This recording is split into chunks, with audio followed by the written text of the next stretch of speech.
우리 시대의 특징 가운데 하나가 음식 문화가 발달되고 있다는 점입니다. 이에 대해서 우려의 시선도 많이 있지만 현실은 음식, 먹는 일이 굉장히 중요해졌고 거기에 연관된 산업도 다양하게 발전하고 있습니다. 무엇보다도 음식 평가에 대한 기준이 달라지고 있습니다. 과거에는 양 많이 주는 데가 인기 있었습니다. 배고픈 시절 한 끼 먹을 때 두둑하게 배가 불러오르면 이 집 괜찮아 이러면서 칭찬하고 돌아갔습니다. 그러다가 어느 순간 맛있는 집을 찾아다니기 시작합니다. 음식을 먹었을 때 입에서 풍미가 느껴져야 하고 입가에 씩 미소가 지어져야 합니다. 그때부터 음식점에서 줄을 서는 일이 시작이 됐습니다. 그러다가 언제 전부터 맛도 있어야 되는데 사진을 잘 찍히는 음식이 인기가 있습니다. 음식을 받아서 사진을 찍으면 알록달록 색감이 살아있어야 되고 한 화면에 음식이 쏙 들어와야 합니다. 그러면 그 집 맛집이다. 막 동네방네 소문나기 시작합니다. 그러다가 최근에 분위기가 바뀌고 있습니다. 맛도 있어, 사진도 잘 나와. 그런데 이야기, 스토리가 들어가야 합니다. 그런 데를 사람들이 선호합니다. 직접 농사 지어서 음식을 제공합니다. 대를 이어서 운영하는 가게입니다. 72시간 숙성했다가 할머니가 알려주신 비법으로 버무린 음식입니다. 사람들이 알지 못하는 곳에 가서 혼자 먹다가 혼자 먹기 너무 아까워서 밥집 차렸습니다. 다양한 이야기가 들어가야 합니다. 사람들이 찾아다닙니다. 확실히 수준이 올라가면 올라갈수록 내용물이 들어가야 합니다. 이야기가 들어가야 합니다. 양으로는 안 됩니다. 이 교회도 그렇습니다. 교회도 많이 모인 곳이 요즘에 인기가 있지 않습니다. 사람들이 은혜 받지 않습니다. 정말 그 안에서 내가 뭔가 의미를 느끼고 내 안에서 뭔가 도전을 받고 그러면서 다시 새롭게 생활할 수 있는 어떤 역동적인 힘을 주는 그러한 모임, 그런 모임이 요즘에 계속 사람들한테 선호받고 있습니다. 이게 우리나라만 그런 게 아니라 해외에서도 똑같은 일이 벌어집니다. 우리가 세계 보는 눈, 세계관도 마찬가지입니다. 눈에 보이고 손에 잡히는 세계를 보는 그러한 세계관은 매우 메마르고 의미가 없고 그리고 내가 여기서 뭘 찾을 수 있지? 전혀 발견할 수 있는 것이 없습니다. 반대로 눈에 보이지 않고 손에 잡히지는 않지만 영적인 세계를 인정하고 받아들이기 시작하면 그에게는 풍성한, 촉촉한, 의미가 넘치는 세계를 보기 시작합니다. 예를 들어서 예수님께서 누가복음 12장 6절에서 참새 5마리가 2 아사리온에 팔리지 않느냐. 하지만 그 참새 1마리라도 하나님은 잊어버리시지 않는다. 이렇게 말씀하십니다. 참새 5마리를 동전 2개에 거래하는 것. 기계론적인 세계관입니다. 더 이상 안 보입니다. 과학주의, 유물론, 물질주의는 언제나 양에 따라서, 수에 따라서 그거의 가치를 따지기 시작합니다. 그리고 더 이상의 가치는 없습니다. 하지만 참새 한 마리 뒤에 계신 하나님의 손길, 하나님의 섭리를 깨닫고 받아들이면 그 사람이 보는 세상은 완전히 달라집니다. 똑같이 사는데 그 사람은 굉장히 의미가 넘칩니다. 야, 들에 피는 저 꽃 한 송이, 그리고 향기, 하늘에 떠다니는 구름, 그리고 철마다 바뀌는 이 나무의 색깔들을 보면서 이게 단순히 자연적인 기계적인 현상이 아니라 뭔가 하나님께서 그 뒤에서 우리에게 메시지를 계속 보내고 계신다 라는 사실을 깨닫고 받아들이게 됩니다. 그리고 이것은 개인의 삶으로 그대로 이어집니다. 개인의 삶을 평가할 때 낫다라는 것은 형식적이다, 얕다라고 말하는 것은 비본질적이다라는 의미가 들어 있습니다. 반대로 높다라는 것은 내면적이다, 깊다라는 것은 본질적이다라는 뜻이 들어 있습니다. 어떤 사람의 삶을 보면서 저 사람의 삶은 낮고 얕아. 그러면 비본질적이고 그리고 형식적인 일에 모든 것을 자꾸 쏟아붓는 겁니다. 자기를 화려하게 만드는 것에 계속 쏟아붓게 되는 겁니다. 그러면 그 끝은 공간이 많이 생깁니다. 허무합니다. 쌓아도 만족을 못 느낍니다.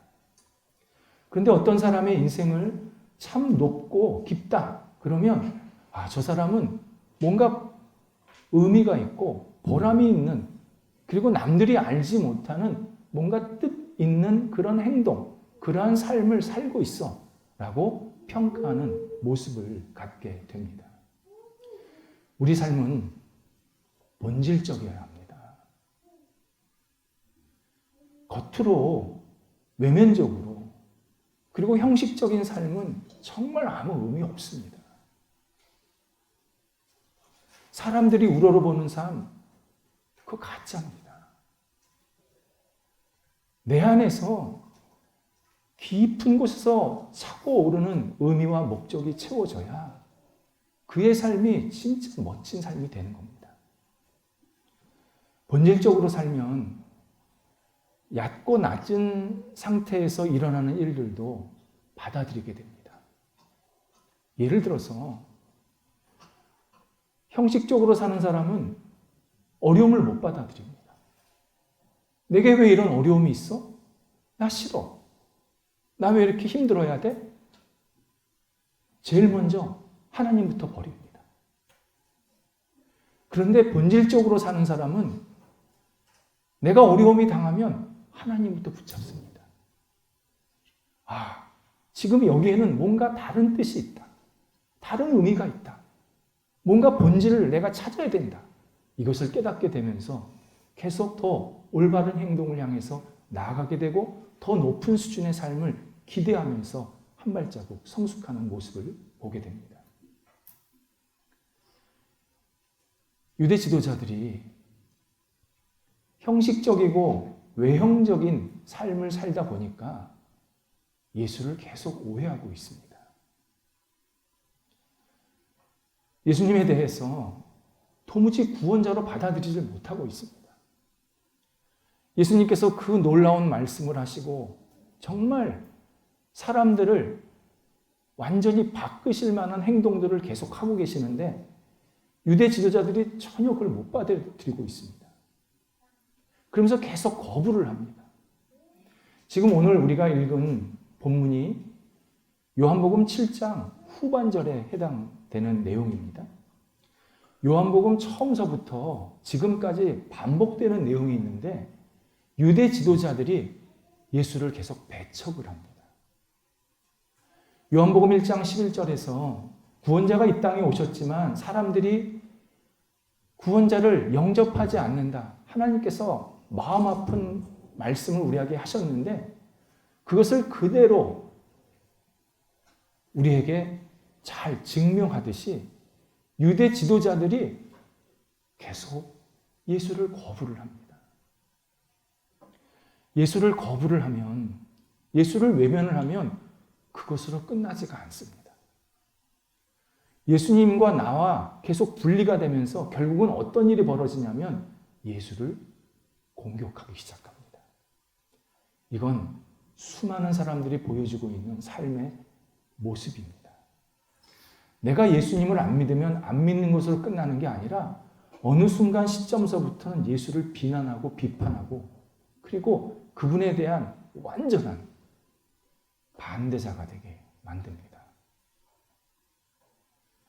세상에 있는 수많은 반기독교적인 사람들이 예수를 모르는 사람들이 아닙니다. 예수를 거부하기 시작하다가 결국은 그 자리까지 들어가게 됩니다. 오늘 본문에서도 똑같이 말씀을 보여주십니다. 유대 지도자들이 공개적으로 예수님을 여태까지 위협하지 않았습니다.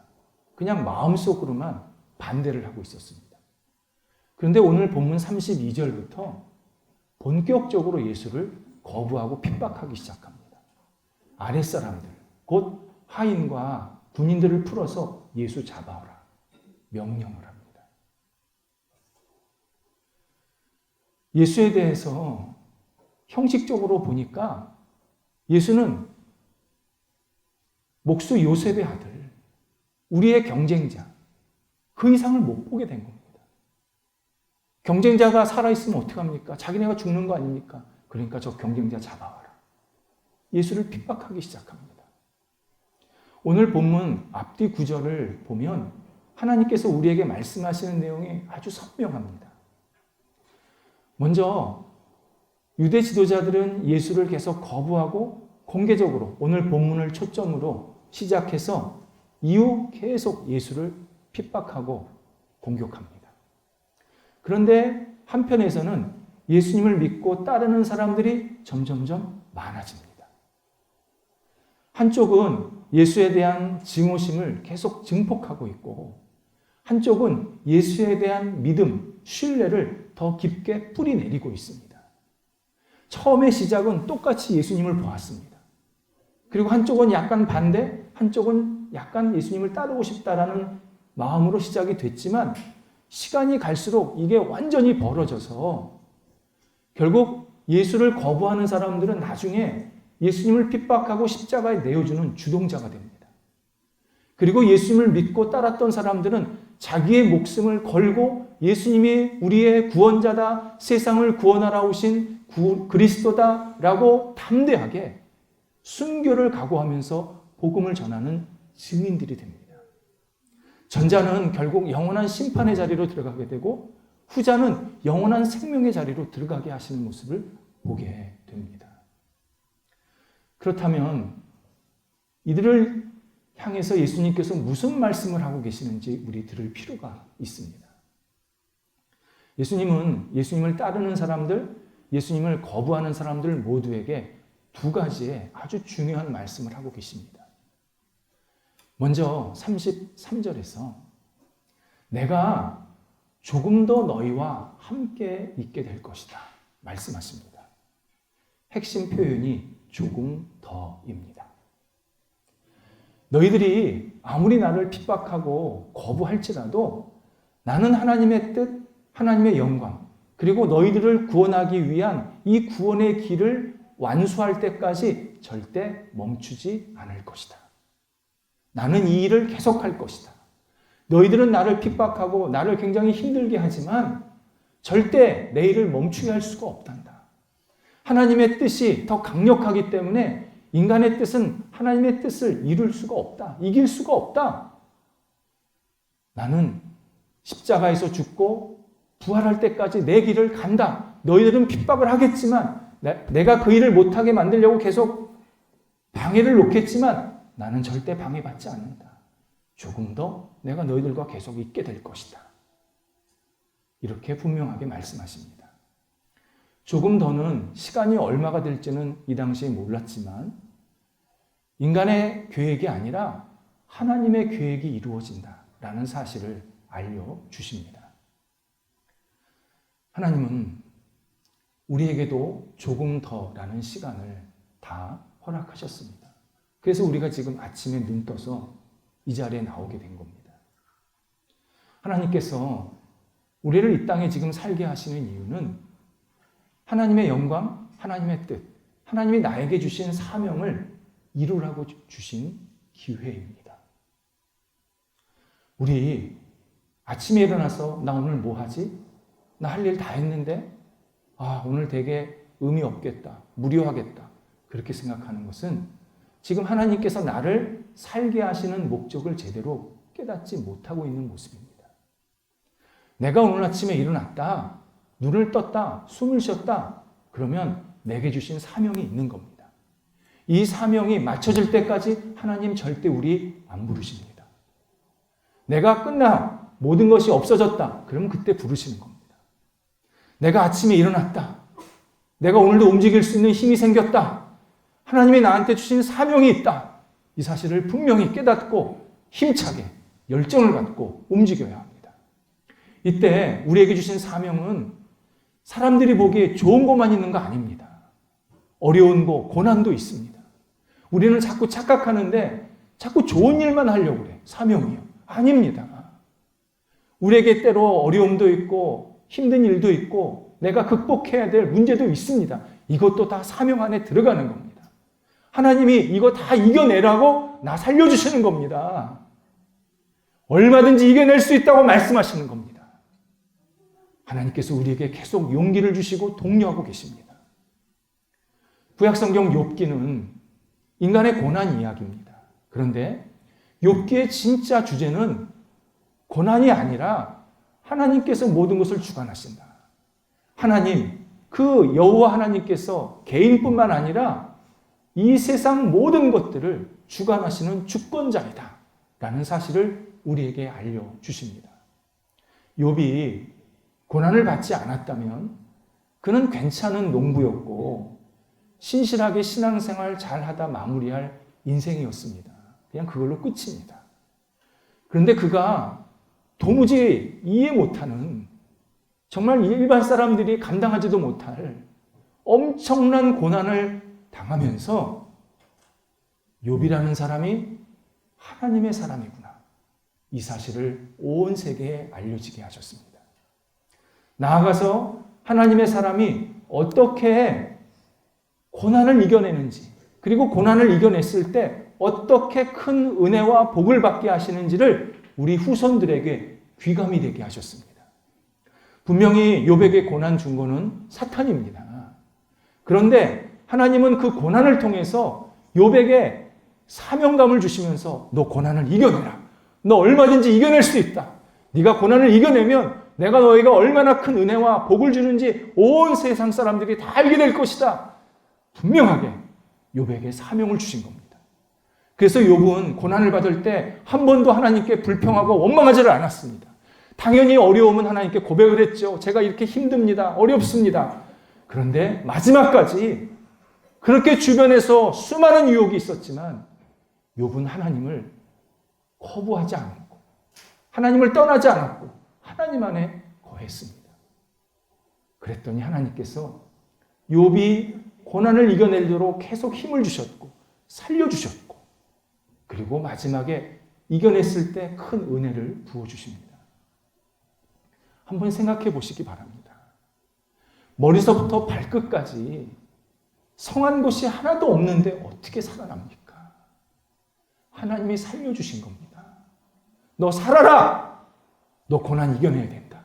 너 이겨낼 수 있다. 내가 너와 함께하고 있지 않느냐? 나를 믿고 이겨내라. 욥에게 계속 독려하셨고 욥은 그걸 사명감으로 알고 잘 이겨내서 하나님께 큰 은혜를 받게 하신 겁니다. 비유로 말하자면 욥이라는 양이 오랫동안 들짐승에게 쫓겨다닌 겁니다. 그런데 욥이 목자이신 하나님을 붙잡고 그 들짐승에게 먹히지를 않았습니다. 잘 이겨낸 겁니다. 이때 하나님께서 어느 순간 그 양을 끌어안으시고 얘야 잘했다. 이제 나와 함께 하자. 내가 너 살찌게 먹여줄게 하면서 양을 아름답게 키워주셨습니다. 우리도 마찬가지입니다. 우리가 이 땅에 살면서 누구나 다 어려운 고난이 있습니다. 말도 안 되는 고통을 받을 때가 있습니다. 그때 하나님을 의지하고 우리가 그 고난을 잘 이겨내면 하나님께서 우리에게 더 큰 은혜와 사랑을 부어 주십니다. 반드시 그런 일을 행하게 만드십니다. 왜요? 사명을 잘 감당하시니까. 하나님께 주신 이 삶의 목적을 내가 잘 이겨냈으니까 하나님께서 가만히 놔두지 않으시고 우리에게 큰 사랑으로 함께해 주십니다. 두 번째는 34절에서 너희가 나와 함께 있지 못하게 될 것이다 말씀을 하십니다. 이 말씀은 앞의 말씀, 조금 더 나와 함께 있게 된다라는 말씀의 반대말입니다. 그러니까 예수님은 우리들과 함께 계시기는 하는데 이 땅에서 영원 무궁토록 같이 계신다는 말씀은 아닙니다. 원래 계신 곳, 하나님 나라, 하나님 우편, 거길로 다시 돌아가시는 시간이 있다라는 의미로 말씀하신 겁니다. 예수님은 실제로 유대인들과 3년 조금 넘게 같이 계셨습니다. 그리고 많은 유대인들이 나중에 예수님을 못 봤습니다. 예수를 다시 본 거는 예수를 믿었던 일부 사람들만 보게 된 겁니다. 그렇다면 예수님께서 너희가 나중에 나와 함께 있지 못하게 될 것이다 라고 하시는 이 말씀의 의미가 뭔지를 한번 생각할 필요가 있습니다. 이것을 35절에서 유대 지도자들은요, 오해했습니다. 아, 저분이 드디어 우리 유대 지역에 안 계시고 헬라, 곧 이방 지역으로 가서 그 사람들에게 말하고 행동하겠다고 하시는구나. 예수님을 형식적으로 겉으로 보니까 계속 오해를 낳는 겁니다.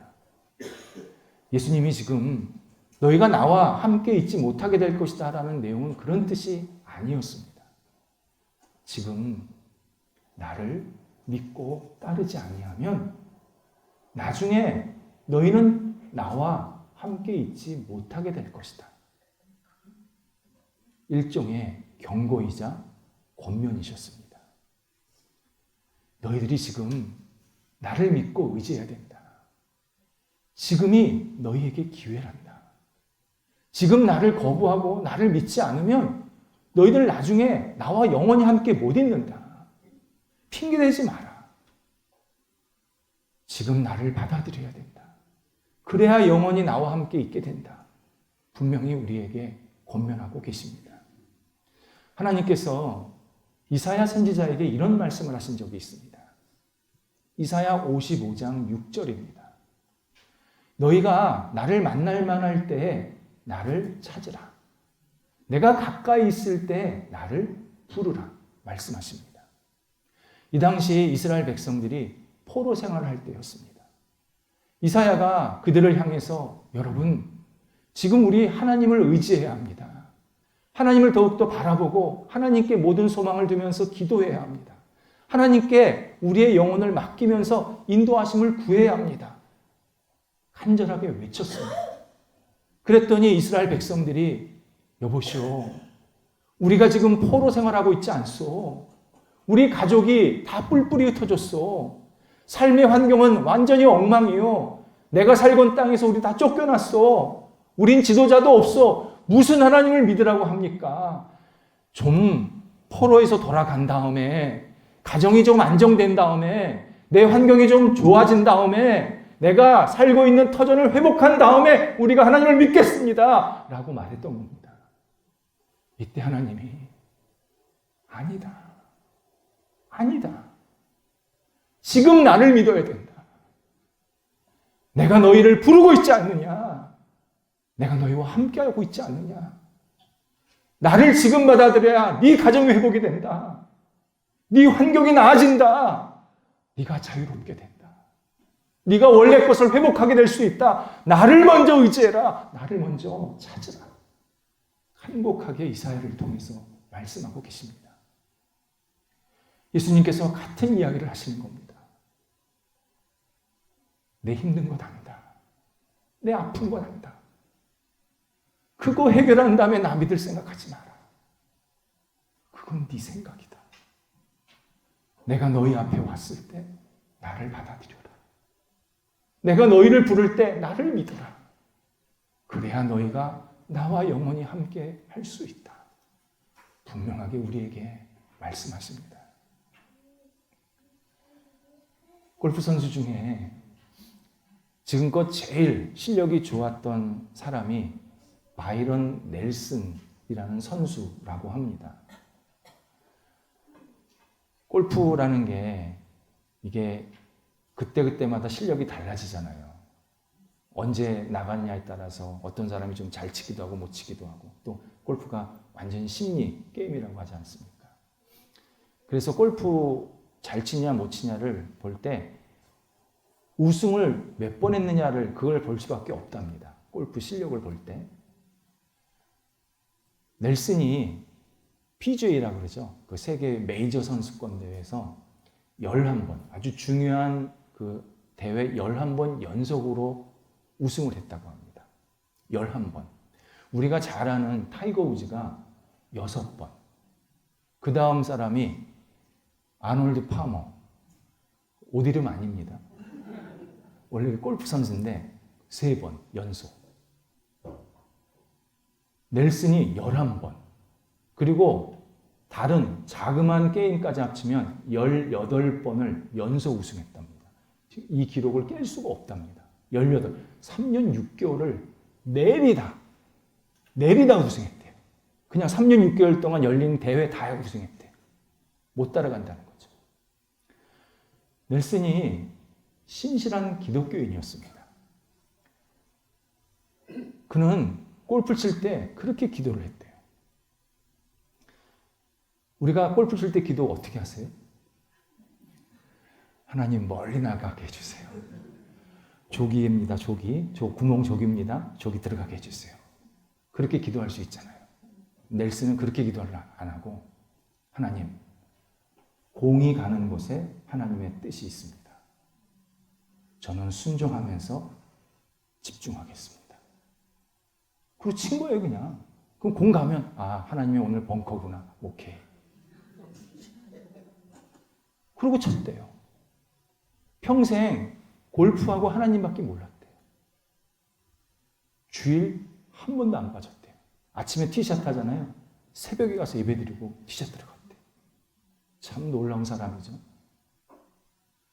그가 나이가 먹어서 거동이 불편해서 교회를 못 다니게 됐습니다. 침대에서 누워 있어서 했는데, 그러다 보니까 방송으로 예배를 드렸다고 합니다.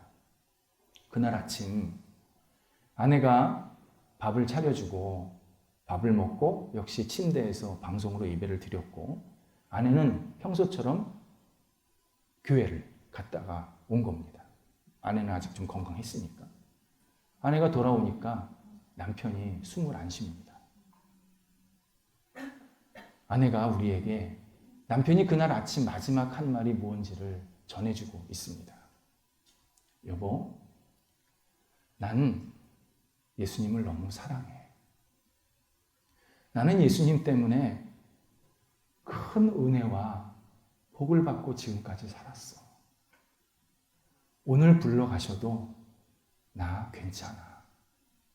그리고 당신 만나서 너무 고마워. 당신이 나의 예수님 다움이야.